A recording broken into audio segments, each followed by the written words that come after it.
Ja Morant to the 305. There is a blockbuster trade idea proposed by Bleacher Report that sends Ja to Miami to team up with Tyler Herro and Bam Adebayo. I wanted to discuss it and react to the trade idea. This is the Heat Report by Chat Sports. I am your host, Nic Rohloff. Before we get into the idea, I do want to make sure, if you're watching this on Thursday, you join me on our main Chat Sports channel at Chat Sports on YouTube, because I will be live breaking down the NBA Finals, reacting, all the highlights, play-by-play, live about 15 minutes prior to the proposed tip-off, so 7:15 Central Time, 8:15 Eastern Time. Join me and Jeffrey Cooperstein. It's going to be a lot of fun.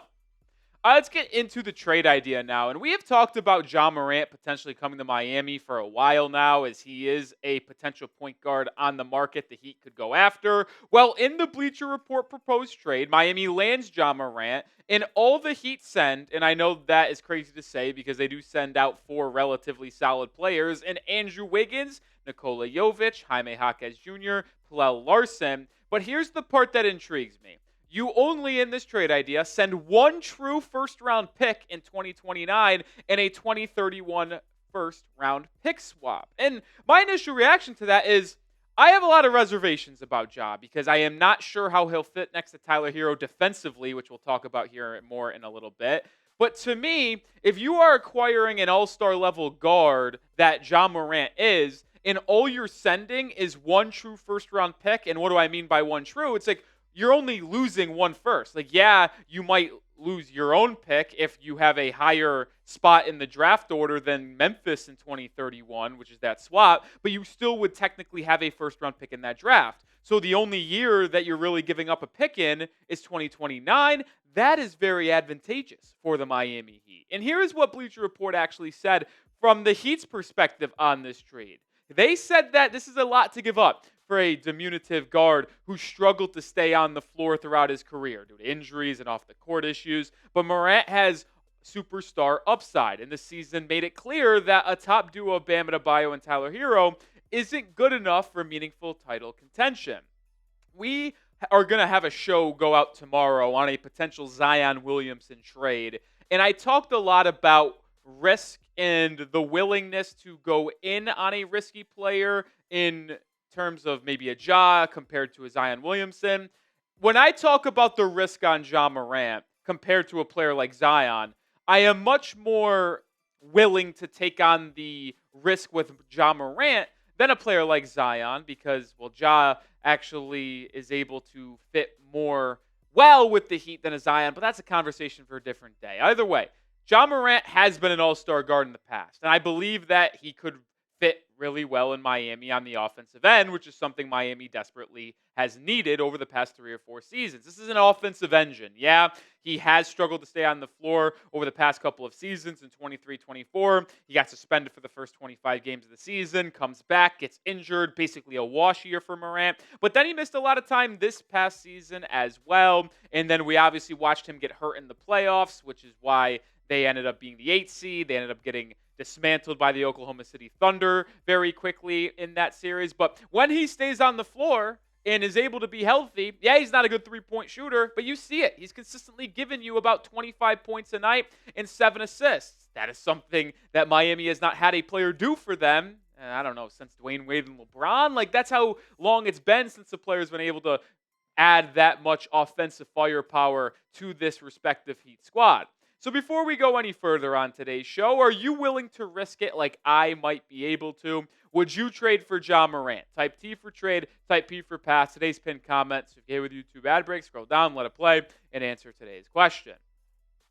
Let's look at the shot chart for Ja Morant, because this is what he did this past season in a very limited sample size, not playing in many games. You see, no shock here. He is not a good three-point shooter. So you see a lot of the red, about 4% less on league average on above the break threes. In the corner, even not that good from beyond the arc either. About 2% less league average, and then not a lot all the way over in the other corner. 14% lower than league average. But he's about league average at the rim, in the painted area, outside the restricted area, but is a pretty good mid-range shooter. 6% better than league average there. And the point is showing that is that when you think Ja Morant, you think inside the three-point arc. You think getting to the rim, floaters and the paint, putting one on top of your head with a vicious dunk. And although the metrics last season point to him being around league average in the painted area, one of the major benefits is that he is so threatening to opposing defenses because he puts so much pressure on the rim. Like when he gets a screen and starts working his way downhill, you will see the opposing defenses absolutely collapse, which frees up the kick out for three. And more importantly, if you did acquire Ja Morant, Tyler Herro would be maybe the biggest beneficiary from Ja joining the Miami Heat roster. Because as I mentioned, when he crashes and gets inside, that paint just boom, because they don't want to let Ja get to the rim and finish, which means Tyler Herro will have more space to operate on the outside. I'll talk more about that here in a second. But I do want to show some love to our sponsor, which is PrizePicks, the daily fantasy sports platform I play every day. It's so easy. All you do is pick more or less on a few player stat projections. And right now, you could actually win up to 2,000 times your cash today. Do you know ball? There's only one series left in the playoffs, and the championship is officially on the line. It means time is running out to put your final takes to the test, whether it's points, rebounds, assists. You can combine different stat projections to get up to 2,000 times your cash today. You can combine different sports as well. You can go basketball with baseball, with hockey, with golf, esports, and much more. PrizePicks is also offering a discount for the final series. Take advantage for game one.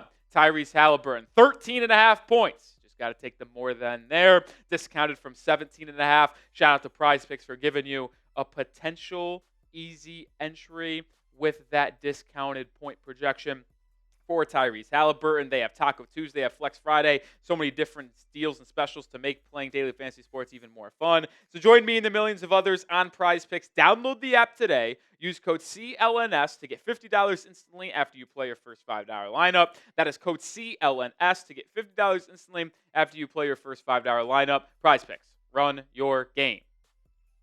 We have talked about over the last calendar year when Jimmy Butler was traded, and we saw Terry Rozier experiment in Miami not work out, and Tyler Herro was thrusted into a on-ball role to where he was the primary creator, initiator, and had the highest usage rate offensively on this Miami Heat ball club. We have talked, that is not his role. He is an off-ball two guard. Now, could he play a little bit of the one? Yeah, and he showed that, averaging about 5.5 assists, but he did have a lot of turnovers as well.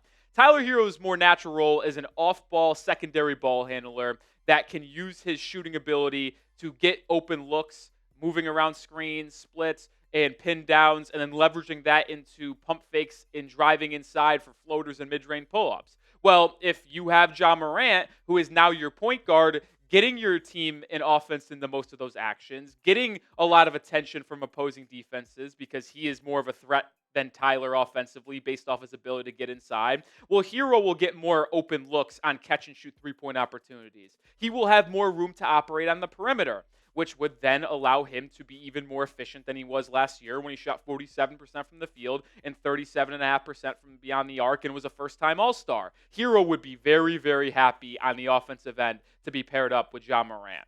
And I got to be honest, if you made that trade we just displayed earlier in the show, you ironically are about the same exact team as the Memphis Grizzlies. You are the Grizzlies East. But I do think you would be better because, one, Eric Spoelstra is a much better coach than Taylor Jenkins and what they were working with. But I also think your pieces are better. Your point guard would be the same on both of these Grizzlies squads, right? Ja Morant's your point guard. But the two guard in Memphis was either Scottie Pippen Jr. or Desmond Bane. Tyler Herro is better than Desmond Bane. I think that is clear. Desmond Bane has a little bit of a upgrade on Herro in terms of pure three-point shooting and defense, but Herro's a better overall scorer and playmaker. Bam Adebayo is better than Jaren Jackson Jr. in my opinion. I don't really think that's a question. I think he's better defensively.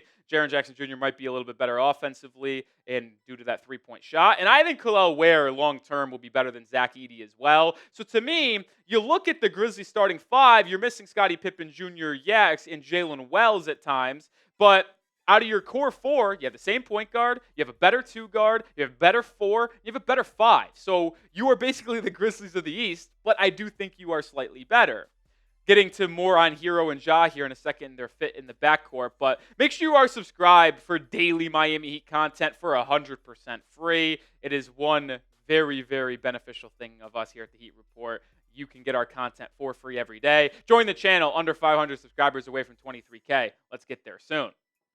Now, the one concern I do actually have by making that trade, getting Tyler Herro, Ja, Bam Adebayo, Kel'el Ware as your core four moving forward, is that when you talk about the Grizzlies East thing, the one reason why it has worked slightly in the past is Desmond Bane is a very capable and solid defender. Now, he struggles to close out because he has a very small wingspan like Tyler Herro, but he is at least better laterally, better physically, and he doesn't get hunted as easily as Tyler Herro does. So my question is, could Herro and Ja work on the defensive side of the floor? I think it would be awesome offensively, and both players would feed off of each other and their strengths of each individual guy very, very well, but the defense would be a disaster because I think Ja gets hunted in the playoffs. Herro gets absolutely targeted beyond belief. We saw the Cavs take turns targeting Herro on the defensive end of the floor. So if you have two guys in the backcourt that will just get flip-flopped in terms of being targeted and hunted every matchup and every night,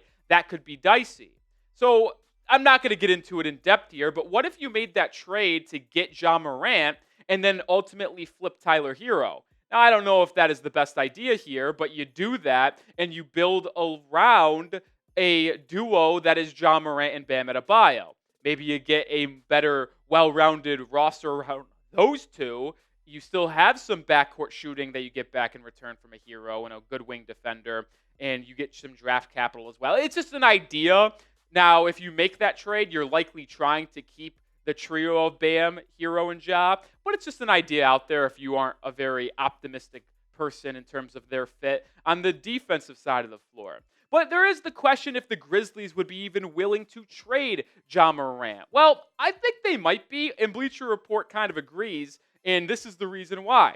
This deal gives the Grizzlies a wing and Andrew Wiggins, who could either be a nice complementary player to Bane and Triple J, or flip for something else later due to his $28.2 million salary for 2025-26 that is very movable.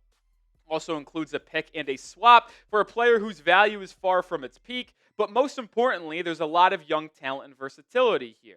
I could see Memphis being interested in that package. If they decided that moving Ja, or at least fielding offers on Morant, could be the best thing for the franchise moving forward. They want to build around Jaron Jackson Jr., give Desmond Bane more of an opportunity to showcase his talents. Well, then why wouldn't they get a two-way wing in Andrew Wiggins, a draft pick, and some young players like Larsson, Jovic, and Jaime Jauqez Jr.? I could see them being interested.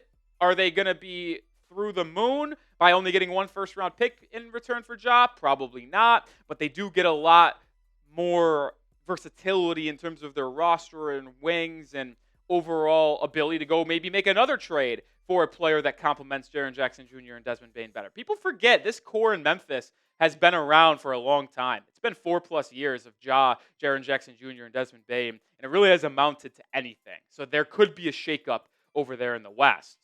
But let me know. We looked at the trade earlier. Remember, one first-round pick, a swap, Wiggins, Jovic, Jauqez, and Larsson for Ja Morant. Which side says no first in this hypothetical trade? Is it the Heat? Type MIA. If it's the Grizzlies, type MEM.